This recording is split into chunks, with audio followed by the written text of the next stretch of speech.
Welcome to Tech Transform podcast by Wight Asia Pacific. I'm your host, Hozack, and for the first time since Wight the man started the business more than 50 years ago, we are going back to the future and going to talk tech. With a wealth of experience in melding technology with business processes, I'm excited to face up to the challenge we're all going to have, and that is how do we leverage the tools and data we have now and at the same time capitalise on what's coming at us without ending up with an assortment of uncoordinated tools and data sets being used to arrive at many different perspectives.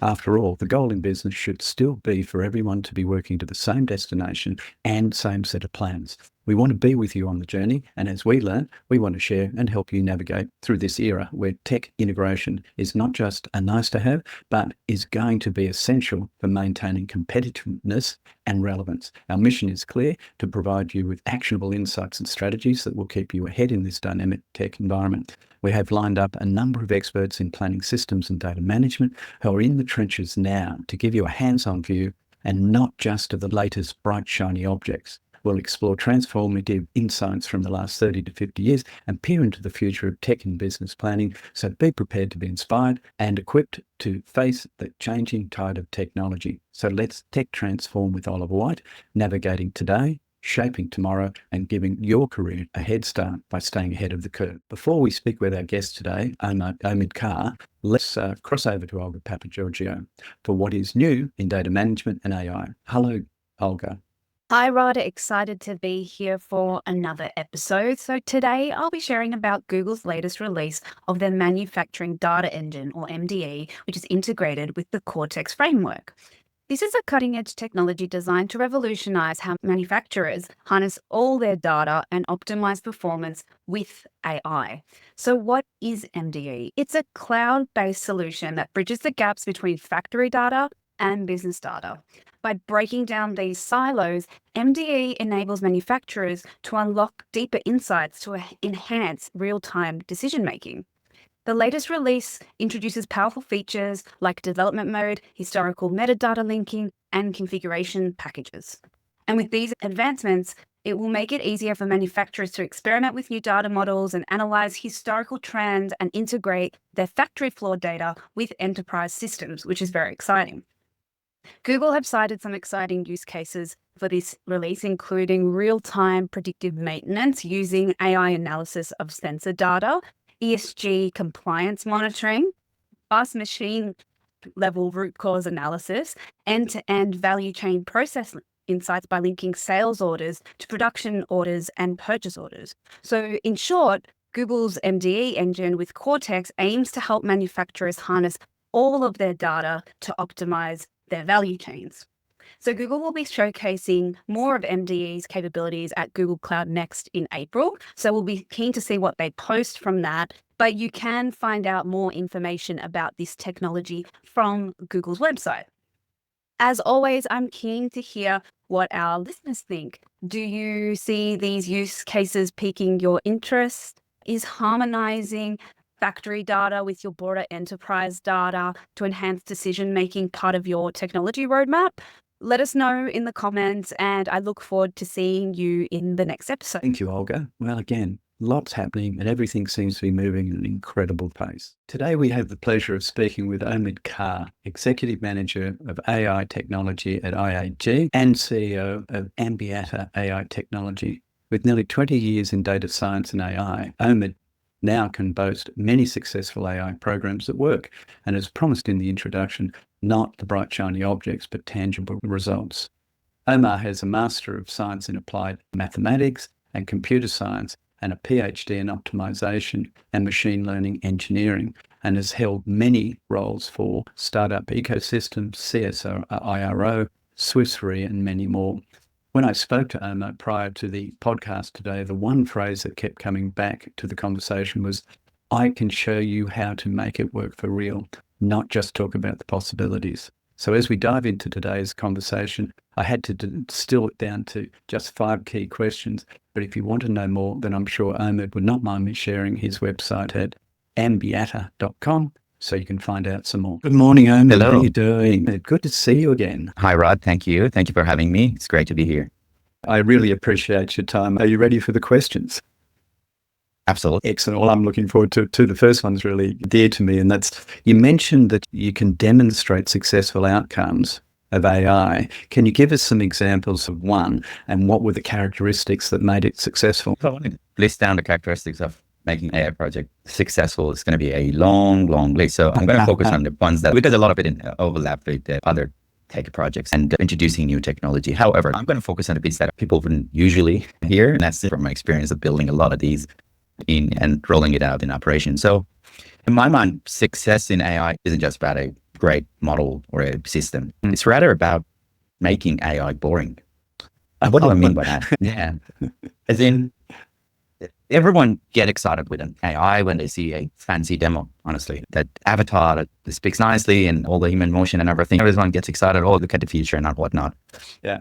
But the real win is when the AI solution becomes so seamlessly embedded in operations that no one really talks about it anymore. It just works. So that's what I meant by making it boring. An example that I can bring here is in one of our projects in an insurance company, we augmented a decisioning process that used to take very experienced professionals up to 30 minutes to complete. And now the AI-driven system do it in seconds. Still with a full human expert oversight, ultimate decision-making. But as you see, it's lower time consumption and lower friction. The most interesting part about that, in my mind, the issue that we had to solve at core, AI systems that rely on models are always going to be probable. You're always going to need to remember that sometimes something's not going to be right. And this is probably one of the major characteristics of AI differences to other technologies. At the core, it is probabilistic. There is a level of randomness.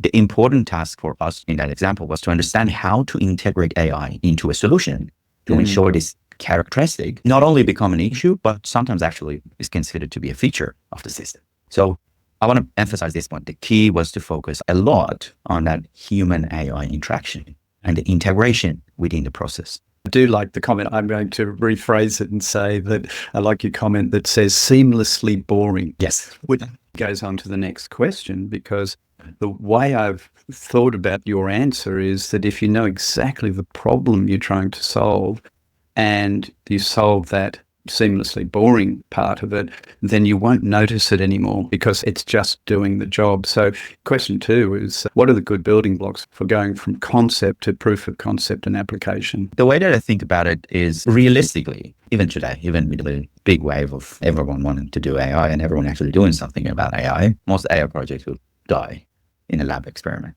and that we are on proof of concept level. And my take on it, that is that the reason is they focus too much on proving that AI can work instead of proving that it should. Let me and probably flesh that out a little bit. So I have a bit of an unconventional probably take on this. So before building anything, I would like to try to answer some questions. So first is, if the AI solution disappeared tomorrow, would anyone notice? I would say if not, it's probably not worth building it. So that tangible impact, focus on the impact, not the hype, because you can kind of just dive into it and there's nothing at the end of the tunnel. Second question, we always ask ourselves, because this is about, okay, you build something, looks like there's some value. Now we want to actually take it to an application and see value from it. So think about it. Who is most likely to resist using this AI and why? I think a lot of taking it beyond experiments and concepts, it's not about tech. It's actually about the adoption. Finally, the third one, quite key for me, is how do you measure success beyond just those typical metrics like accuracy and efficiencies and those technical terms? If your only KPI is the model performance, you're measuring the wrong thing. But these to me are pretty important steps of consideration if you wanted to move beyond a proof of concept, some experiments that showed some value into a real impactful application. That'll move on to the third question. But if I summarize, the first one was understand the impact with and without it. And if there's no impact, then it's probably nice to play, but not real benefit. The second one, actually, it's 2 parts to it. You said understand resistance and adoption. That's like a continuum, isn't it? So what you're moving to is the adoption side, if it's going to have an impact. So how do I get more to the adoption side? And the third one, which is always close to an Oliver Wight consultant's heart, is how do you measure that progress and the impact to the business or to the process and therefore the business as you go along? Absolutely. Yep. Now you summarized it pretty well. Yeah, well, thank you. That then does lead to the third question. And again, from our perspective at Oliver Wight, we often talk about how do we make sure processes are sustainable? And in your case, this would be how do you keep the application sustainable and stop people creeping back to their comfort zone with old ways of working in their own personal data and spreadsheets? That's it. That's a good one. And look, I'm not going to claim that I know exactly how, because different people, different markets, different societies, different industries. I mean, there's a lot of moving parts ultimately in that angle of human adoption of AI. And I'm going to just summarize my learnings across the years of experience. In my head, one of the biggest AI adoption challenges is that people do not resist AI because they don't believe in it. They resist it because it does challenge their identity. Right. And that identity, there's a lot of dimensions to that. So don't get me wrong, it's not about it, like the person's identity, but there is a lot of dimensions to that. You have an identity at work, you have an identity as an expert, you have an identity even in our homes and life. AI is starting to creeping in. So you have an identity as a companion of your kid. Anyways, so that general concept of identity, it starts to challenge that. What I've learned in my journey is that you don't necessarily fight those spreadsheets that you talked about, those Excel spreadsheets. What you should be focusing on is to outcompete them and fighting them. So if people are clinging to their old ways of working, it's usually because the new way isn't meaningfully better. Well, that's a good build from previous one, but meaningfully better is a nice way to describe it. The other comment about people losing their identity or they're changing their identity is an interesting one.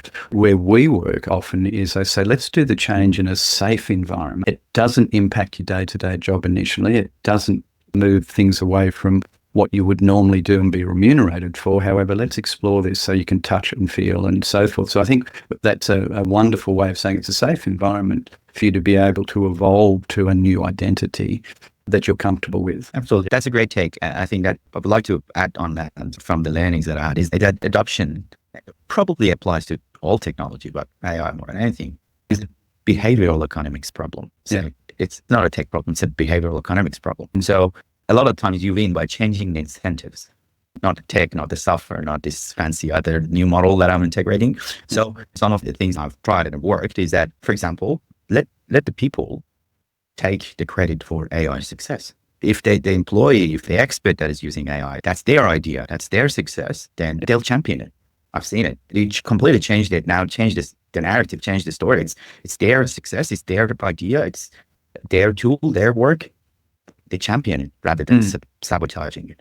That's a nice kind of flow. So you've got safe environment, you've got understanding change of identity, and then you've got the reward and recognition of the application of it. So that's part of the sustainability plan and reinforcing and building as opposed to letting something decay over time. Absolutely. And thinking about that whole, and I know it's a very hot topic out there. There's a lot of debate. Of course, I have my own opinions about things in this arena of people and the impact on people and impact on workforce and AI and automation and all that sort of things. But if I can share, because that's in line with that sustainability. And I think that's a fundamental principle.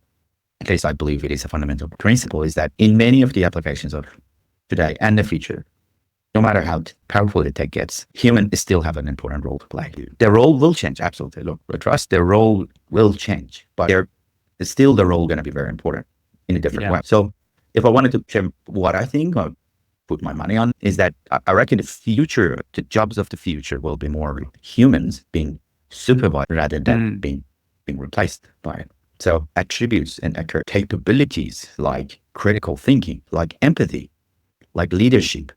Yes, but we're counting it toward the capabilities that we're going to benchmark AGI against, because it's not there. It's not that. It's not about that. So those are the attributes that you're always going to need to take from humans. So I think this is part of this principle will guide designing and thinking about your sustainability plan as you grow into the AI journey. That's perfect segue. The last question. So let's expand that a little bit. The last question. What do you think the future of AI for companies is, and what preparation do you think they need to do right now in anticipation? Okay. It is not an easy one. And look, I might say something now, and then in 3 months' time, if you come to me, I might actually say something different, but it is the nature of the game. I think maybe in answering that, I would probably go back to principles, because usually principles should stand, the principles of the thoughts. How we're going to address this is, so I don't think the real question is that what AI will do. It's more about what you will do when AI changes the rules of the game. So that's we know that's going to happen in different ways. But okay, what does that mean? I know that the rules of the game are going to change. So what do I do about it? One way of looking at it is that AI, and this comes from an AI expert. So again, I might be biased, but I would say look at AI beyond just the technology. I'd say look at it as a new way of competing. The companies should start thinking about AI as a core competency. So start thinking differently, not just as a side project, but now it is now one of your levers for competency for actually competing against in the market. So if I wanted to just leave with some practical guidance on what to do right now, I'd say stop with too much planning and just start building. I mean, honestly, I've seen like hours and hours and days and weeks in a whiteboard room and a planning room. Just start building. AI is a moving target. Even if you feel like you have the right strategy and the right plan for the next 3 years, I can guarantee in 6 months' time that's obsolete. So waiting for a perfect strategy, I'd say, is just an excuse for inaction.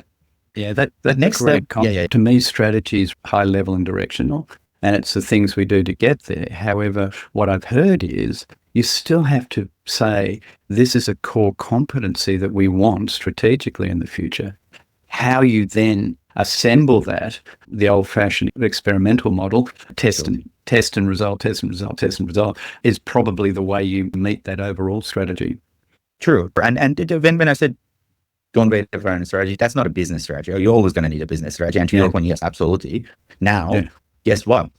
There is a new entry into your business strategy that, hey, I've now can potentially have a lever. So yes, absolutely do that. But like an AI strategy where you say, okay, this is how my tech going to look like. This is how my architecture going to look like. I wouldn't do that. Maybe some shape and form early, but just get building because it will change and you never know where you're going to end up. However, beyond that, the things that you're not going to regret from doing today is definitely invest in AI literacy at every level of the company.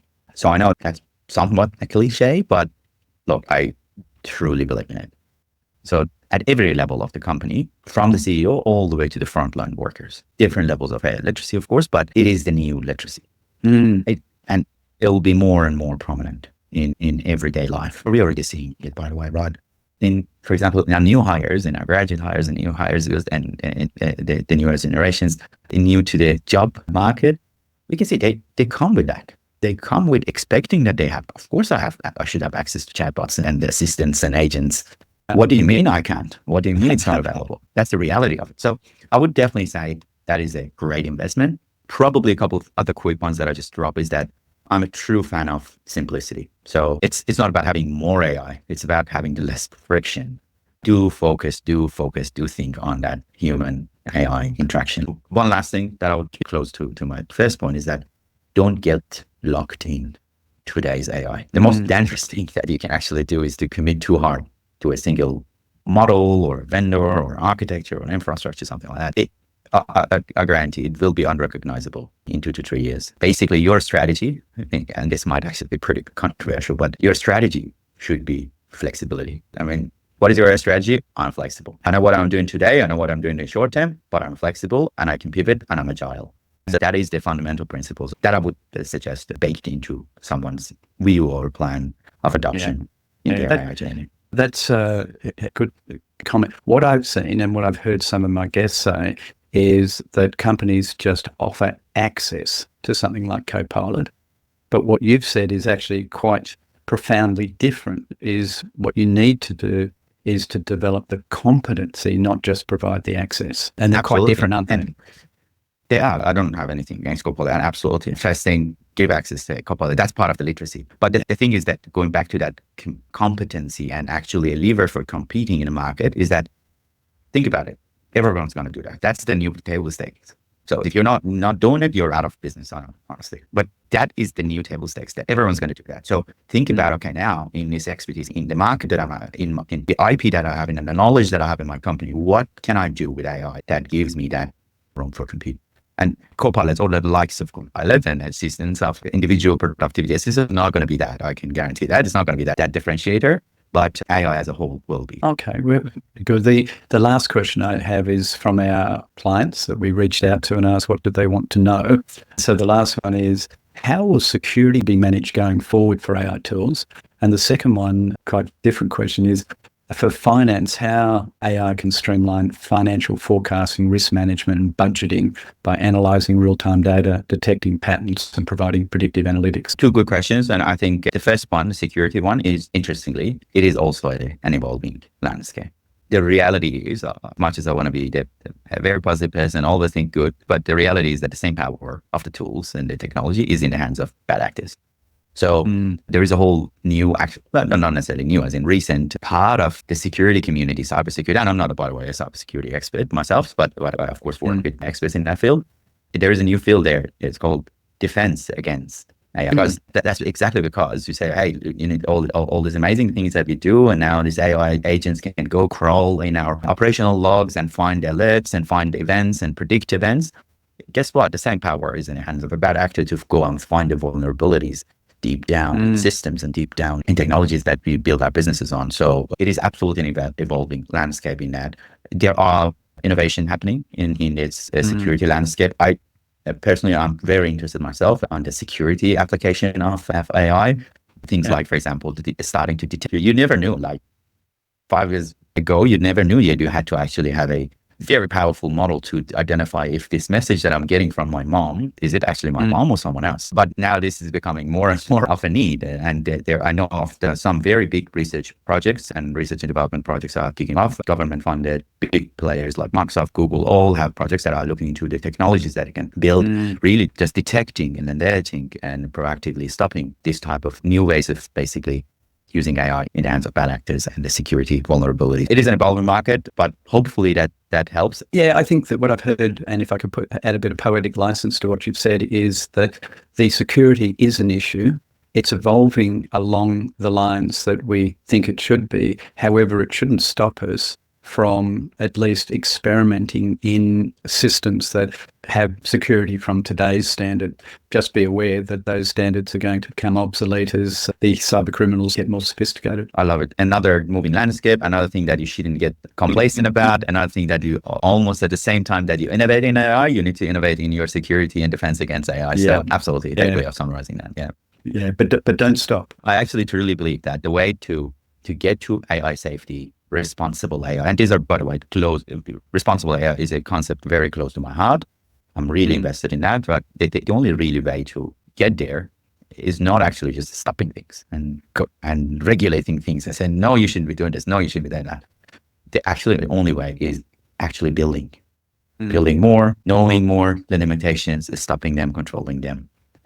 So that's my take on it. Yeah, good advice. And then that last bit about how finance can streamline financial forecasting, etc. Have you got any hints for that? I'd say there is a lot of great AI capabilities of today, not even today, I mean, before several years been existing in the market that are great at that. So this actually reminds me to just also share a point of view here. Of course, with generative AI came a lot of barriers between non-experts, and AI has kind of broken, and now every general public have access and can see the magic of AI.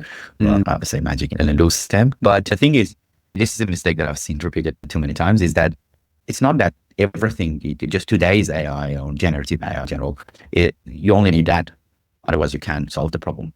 I'd still say that the field of the narrow AI, conventional machine learning, is amazing. If you ask me, there is still, even today, more use cases of machine learning than generative AI. So all that long way of saying that, I think, yes, absolutely, finance and forecasting definitely fields that can benefit from it.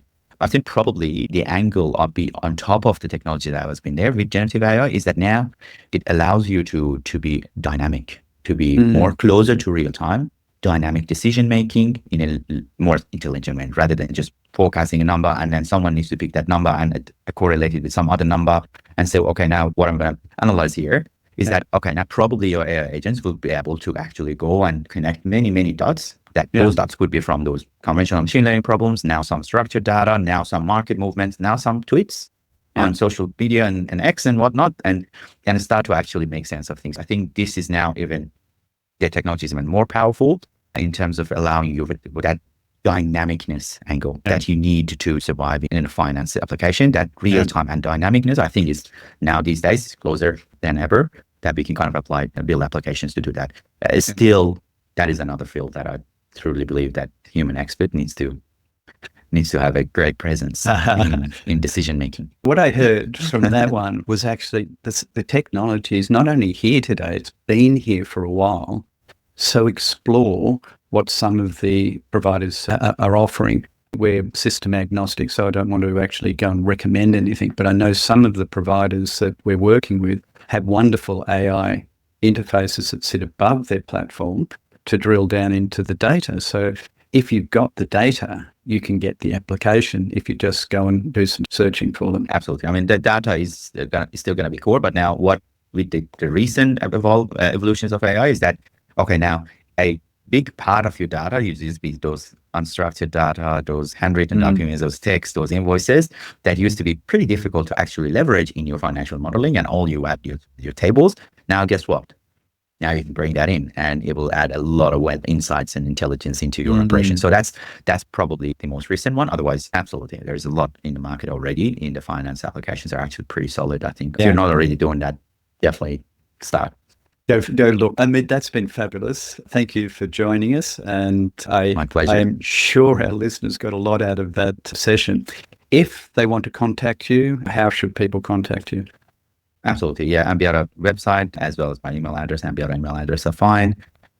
Just wanted to also emphasize that, look, whatever I shared here is my personal opinions and not any affiliation. I'm not representing any companies or organization that I'm affiliated with, but it's really my personal opinion as an expert that I've been doing in various markets and industries, AI, for the past couple of decades. Thanks for tuning in to this episode of Tech Transform. And thank you, Omid Karr. We hope you've taken some of the learnings of this practical application of AI. Remember, it's not just about having data, but having the right data that can set your planning and decision-making apart. Don't miss our next episode where we continue the journey into data management, and make sure you subscribe and join us again to keep pushing the boundaries of what's possible in tech transformation. Oh, and leave a comment in the bottom. Let us know how we're doing so we can improve. If you would like to talk to us about how we can help your business with tech transformation, to contact us at information@oliverwight.com, or go to our website at www.oliverwhiteasiapacific.com. So let's tech transform with Oliver Wight, navigating today, shaping tomorrow, and giving your career a head start by staying ahead of the tech curve. See you next time.